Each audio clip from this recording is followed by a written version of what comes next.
The agenda in the summer with Namkiwanuka is brought to you by the Chartered Professional Accountants of Ontario. CPA is a regulator, an educator, a thought leader, and an advocate. We protect the public. We advance our profession. We guide our CPAs. We are CPA Ontario. And by viewers like you. Thank you. A world champion, a Canadian champion many times over.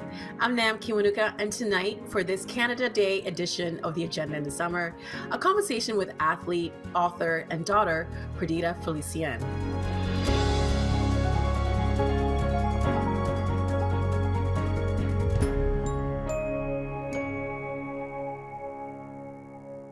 She's been to not one, but two Olympic Games, has set the Canadian record for the 100-meter hurdles, which at 12.46 seconds still stands. And she won 10 Canadian national championships. Perdita Felicien did all of those things and much more. She's a sports broadcaster, a mom, and now author of the forthcoming book, My Mother's Daughter, a memoir of struggle and triumph. What a pleasure to welcome Perdita Felicien from her home in Ajax, Ontario. Hi, so nice to finally meet you. Right, Nam? I feel like we have mutual friends and everything, but we haven't officially met, but we're meeting now, like through the interwebs, right? Yeah, it's a first step, and I'm so glad that you're here on our episode for Canada Day. Your memoir, My Mother's Daughter, was supposed to come out this year, but because of the pandemic, it's been postponed until next year. We have the cover of it, and there's a picture of you and your mother. How would you describe your relationship with your mother? Very connected, I would say. And, my mother came from St. Lucia, immigrant. She was just a nanny and just met a affluent Canadian couple on the beach, volunteered to babysit their child. She was 18, pregnant with her second child, and basically took care of their 3-month-old every day of their vacation. And a few years later, they brought her to Canada, and that's how the adventure began. I was born in Canada.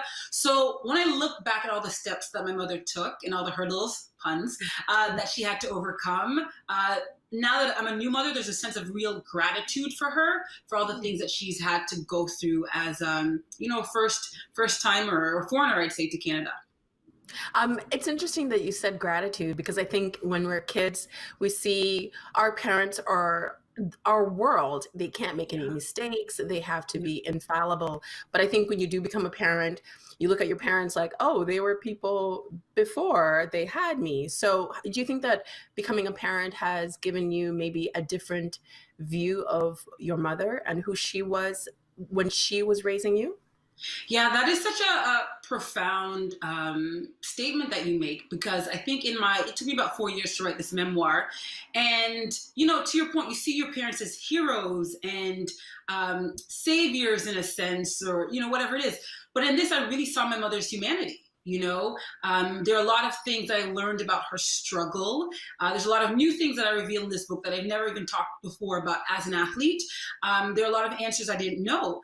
And so when I looked at my mother's life, I'm like, oh, you are a young woman just like I am now.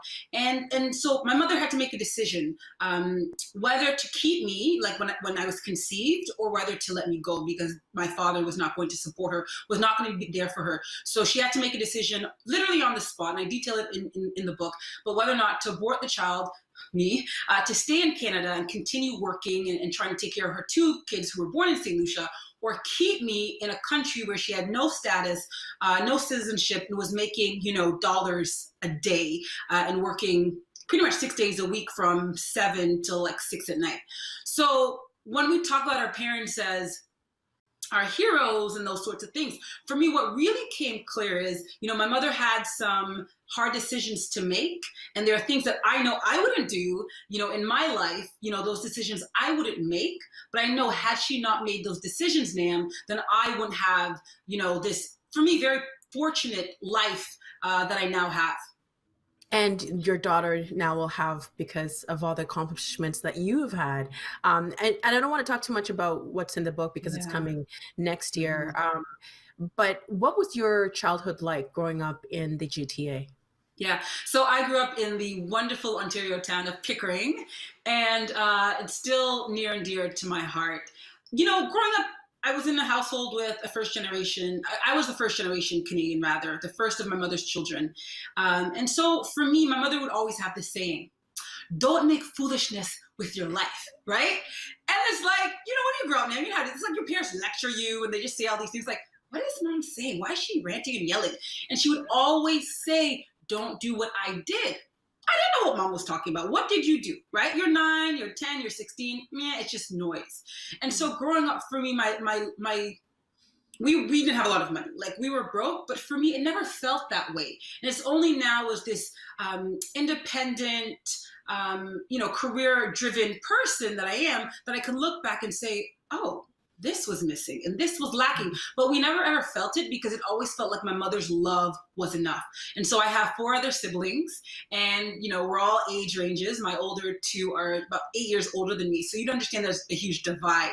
And so we really found that my older sister was a parent to me and the rest of us little ones because my mother was always out working. So growing up in co-op housing in Pickering, Ontario, shout out to Duffins Creek Co-op, for me, it was, I wouldn't have had it any other way. And now my daughter, Nova, won't have that. And we've broken, I feel, curses might be it might be too strong of a word, but we've broken some of the cycles to me that weren't, you know, the strongest. So, you know, Nova has a 2-parent household and she'll grow up and know she'll go to university if she chooses to.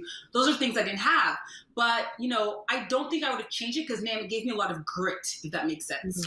Oh yeah, the resilience. And I'm glad that you brought that up because if you're first generation, for a lot of immigrants, the career choices that you have are very limited. It's like doctor, and maybe lawyer, and maybe engineer. So how did you end up in sports?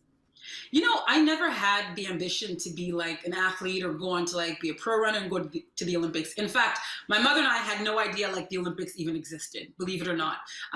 Because, you know, her growing up in St. Lucia, sport, extracurricular activity, those things weren't on her radar. Those weren't opportunities or options for her. So she didn't know. I did not choose the hurdles. In fact, I hated the 100-meter hurdles, hated them. But I got into probably 3rd grade and the gym teacher, Mrs. Arthurs, I don't know if you remember Canada Fitness. Do you remember that? Yes, I do remember that. Yes. Yeah, so I did that in grade 3 or 4. And I was the only one in my whole entire class that got the excellence badge at Glengrove Public School. And then when the awards came, you know, they gave you these little badges and the teacher gave everyone theirs. And at the end, she said, but there's one special person who got an award level that nobody else has gotten. And it was me. I got the excellence badge. And Nam, I felt like I could burst in our little gymnasium, you know, sitting with my classmates. I felt like I could burst. So she called me up and I got the award. And that was my first inkling, the first that anyone had told me that I was good in this athletic, you know, arena. I didn't know. And so I did the 100 meters for a really long time. That was grade probably 3 or 4 to about grade 7. And then the 100-meter hurdles, I got introduced to it by some classmates.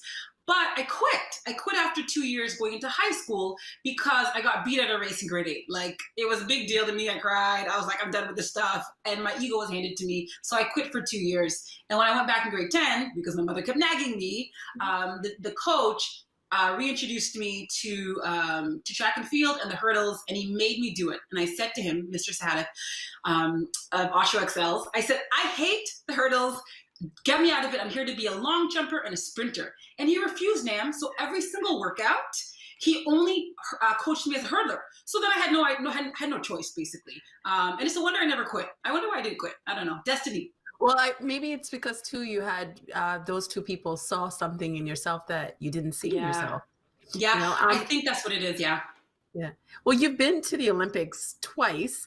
Not many people can say they even got close to getting to the Olympics. And you would have been to 3 if not for an injury. We've talked about you being a kid in the GTA and growing up with some of the challenges that you endured in your childhood. What did that mean to you to make it to the pinnacle of sporting excellence? Yeah. Goodness, you're getting to the surface of so many things. I will say this, for me, getting to the Olympics was I can't say it was a dream because we've already discussed that. I didn't really find sport. It kind of found me and I didn't know it existed. So when I finally was world class, you know, one of the top 2 in the world, for me, the Olympics was very much a sense of accomplishment. And not only for me, Nam, really for my mother. It was almost like, hey, mom, like you did it. Like you have done so right by all of us that here's this tangible proof of all of that. So the Olympics, yes, it's the biggest pinnacle and platform in my sport, but I think being years removed from it now, I look back and I'm like, but if the only thing anybody ever says about me is that you were a good runner or you ran over 10, you know, barriers really, really fast, then that's not enough. And my mother would tell me growing up, she said, she would support me. She was my number one supporter, absolutely. But what she would always say to me is, get your education. Get your education. Don't make foolishness with your life. And so I realized what she was saying to me is, she literally said, if you ever fall down, which I have, if you ever get hurt, what you have in here, no injury, no man can take that away from you. And so she instilled that in me. Yes, you are a sportswoman. Yes, you're an athlete, but you got to be more than that. Well, I mean, that brings me up to what I was going to ask next, because there was a lot expected from you going into Athens in 2004. Mm-hmm. I'm sure it probably felt like the weight of the country was on your shoulders, let alone personal expectations. How were you able to pivot from not bringing the gold back home and moving forward? Yeah, like Athens was a tough thing because, of course, I went into their, you know, number one hurdler in the world. I hadn't lost leading up to the Athens Olympics. You know, I'd broken the Canadian record, and literally there's 3 rounds in the 100-meter hurdles at the Olympics, and I had won the first 2 rounds, and I had won them basically running as fast as I'd ever had. And then the 3rd round hit the final, hit the first hurdle, which is so fast, hit the first hurdle. So to answer your question, devastation. Right? That's the first thing, devastation, and having to accept that and having to ask myself, what does that mean that I've fallen, and, you know, how can I overcome this? So if anyone's ever gone through like a total meltdown or breakdown or something happened, which maybe it's not at the Olympics, but it's at home or boardroom or your family, you understand that there's a lot of questions, right? Why me? Why me? And so the first thing that I had to do was feel all the feels, right? Cry, rage, feel sorry for myself. I did all of that. And I did have the gold, which I just previously explained. For me, the gold for me would have been this tangible object to bring back to my mom and to my hometown of Pickering and to Canada and be like, yes, right? Look at this. Look what we've done, because it's taken a community to really help me and my family get on our way. So it took years to get to the place where now I can even discuss it. But it really was understanding that Athens, or your darkest, deepest moment, simply you have to do the work to get past it. But what happens is, Nam, now that experience becomes a well for you to draw from. It becomes a well of strength for you to draw from. So will I tell Nova about that day? Yes, absolutely. Will she have her hard days? Sure. But don't I have this moment in time where I can say, I understand what that feels like. I understand what you're going through, because here's the truth. Most of us fall flat more than we ever win an Olympic gold. And that's just the reality of being a human being. You still hold the Canadian women's record for the fastest 100 meter. What does that mean to you? Yeah, I'm like, blow the Death Star, right? Like, this thing is what? 2004, what's the math now? Like, that's 16 years. Oh God. Yeah. That's a teenager. That's a whole human being teenager, okay? You know what? I don't really think and reflect on it that much. And I love that you brought it up, because it's just made my heart smile. You know, the fact that it's still standing is, I think, a tribute to just what I've been able to do. And it feels cocky at times, you know, tuning your own horns. But I think with everything going on lately, I realized that, yeah, that brought me joy, and that was a big deal, and I can celebrate myself. So I'm choosing to do that. But my daughter's 1, her name's Nova, and there's a part of me that's like, records are meant to be broken. What if Nova, hey, when I'm 65 or whatever, breaks my record? That would be awesome. But for me, it's still a little something that I cling to. It's still a proud moment. Well, you went back to school and you studied journalism. Why journalism? You know, I went in, and you alluded to it. So I went to 2 Olympics, and I missed 2008 with injury. But CBC called me and said, you know, do you want to come and broadcast? And I thought, sure. And I went to Beijing in 2008 and I broadcasted. And it was so hurtful, Dan, because I was supposed to be in that race, but here I am giving commentary. So it was kind of a very strange place to find myself. But once I checked my emotions, the heartbreak again, especially this was 4 years after Athens and falling, what I realized is, oh my God, I love the camera. Like I love telling stories.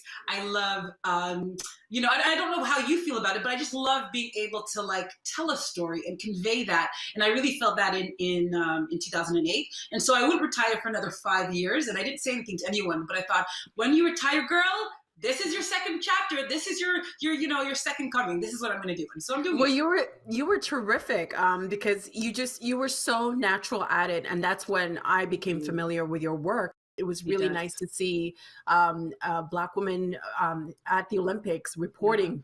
And I think you also had like the inside scoop because the athletes knew, like they respected you because you knew what it was like to be on that field. So what was the transition from being, you just said that it was hard then, but what has the transition been like for you from athlete to journalist? Yeah, so here's the thing that I had prepared myself for a long time to transition.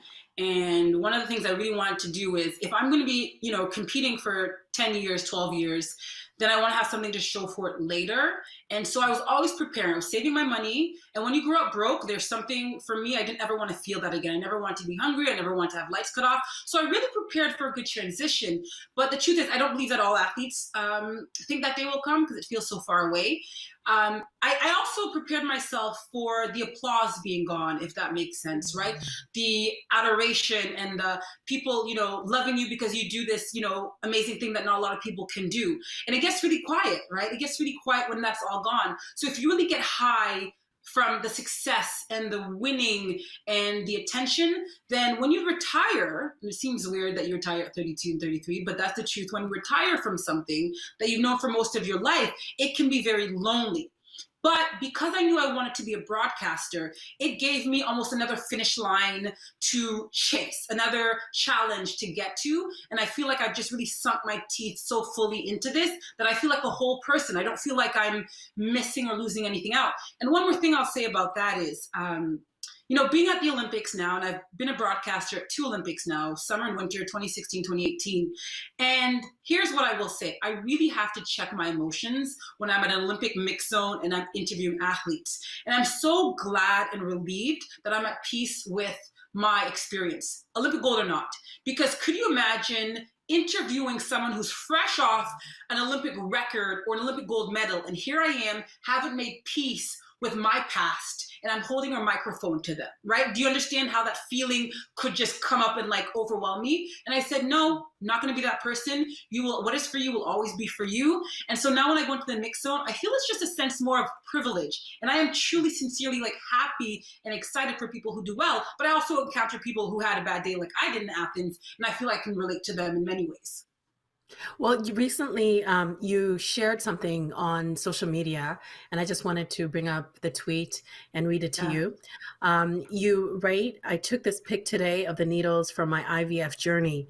I don't touch on this much, but it's hashtag Infertility Awareness Week, and our baby turns 1 on Sunday. Hashtag 1 in 6 Canadians will struggle with infertility. Let's erase the stigma. I hope my sharing helps with that.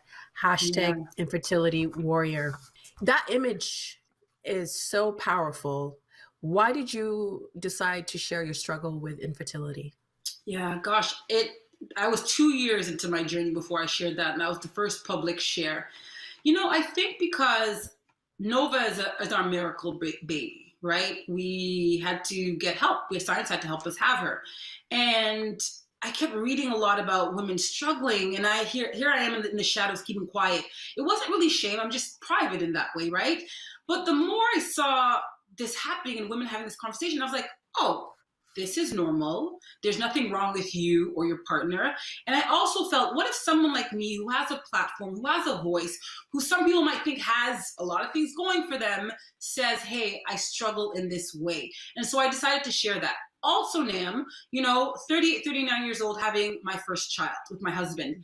And I had wished that someone would have said to the younger me, hey, the same way you consider your retirement and how you're going to save for that, the same way, you try and figure out how to save for a house, what if you tried to figure out what's going on with your ex, right? Not to put it in the best of terms, but I wish someone had said to me, have you considered what you're going to do with your fertility? And here's the thing, I didn't know if I wanted to have children, but it would have been nice to have the option to preserve my fertility a little bit longer. So I put that out there if it just helps one woman, one family decide that it's something that they have to have a conversation about or start thinking about. And ma'am, so many DMs, so many messages, people I don't know from around the world were like, help me, what do you do? Thank you. And I was like, it was right to do that. And now there's so much stuff happening in the world.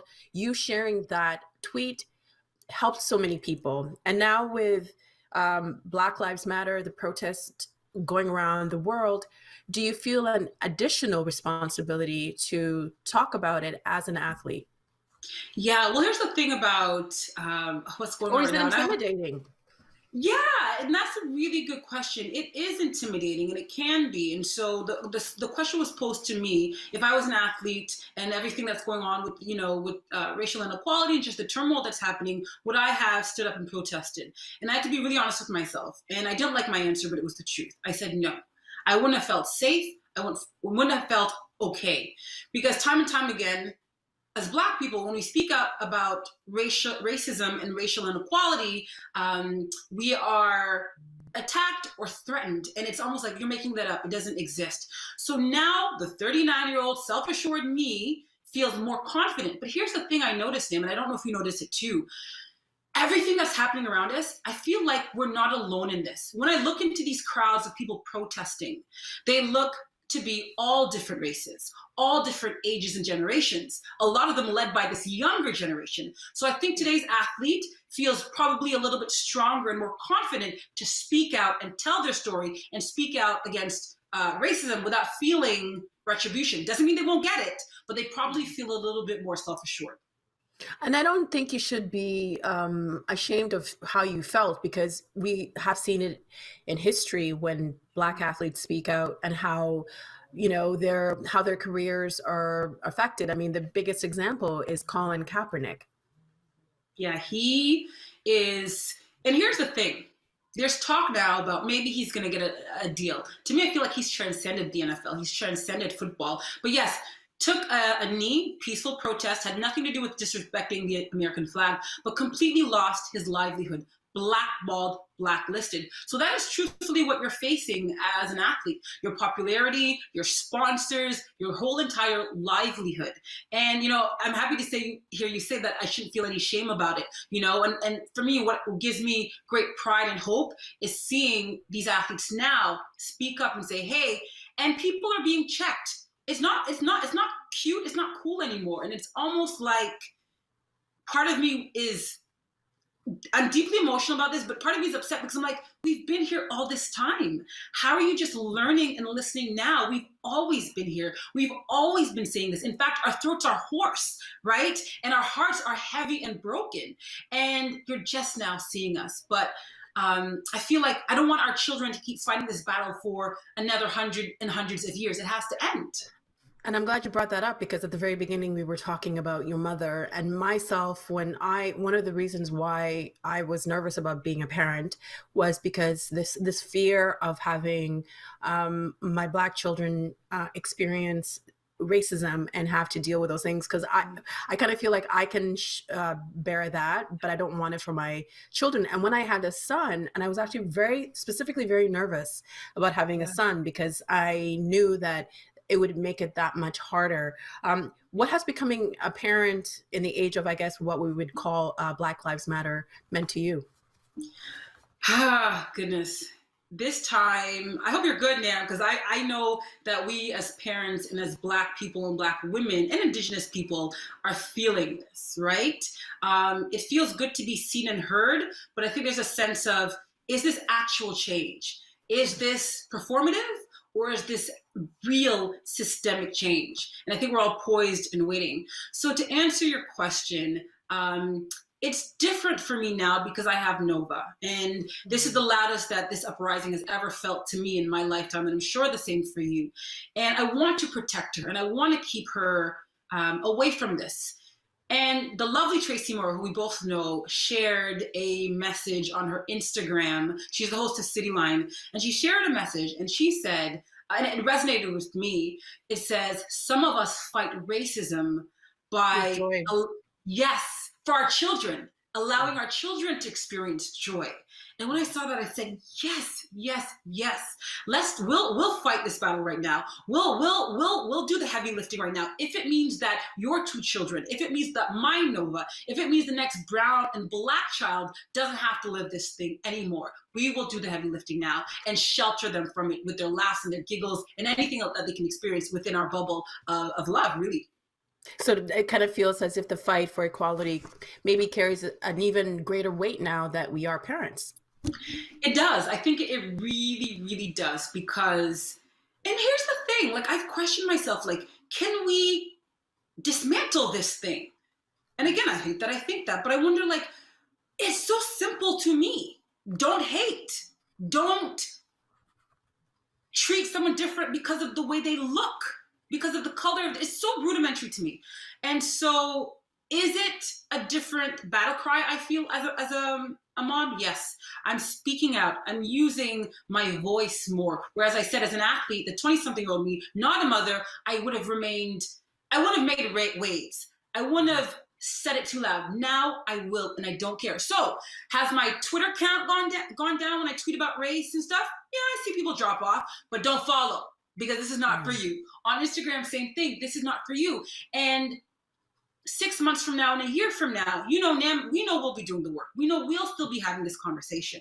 And we really need allies, white allies, to stay with us in this fight. You might be feeling burnt out. I've been hearing this talk of feeling burnt out in the last few weeks because this is a lot, it's daunting, my privilege. Great. Imagine, and there's a lot of things like this, imagine having to live with racism and combat it all your life. A stain that's as old as time. It's exhausting. We're tired.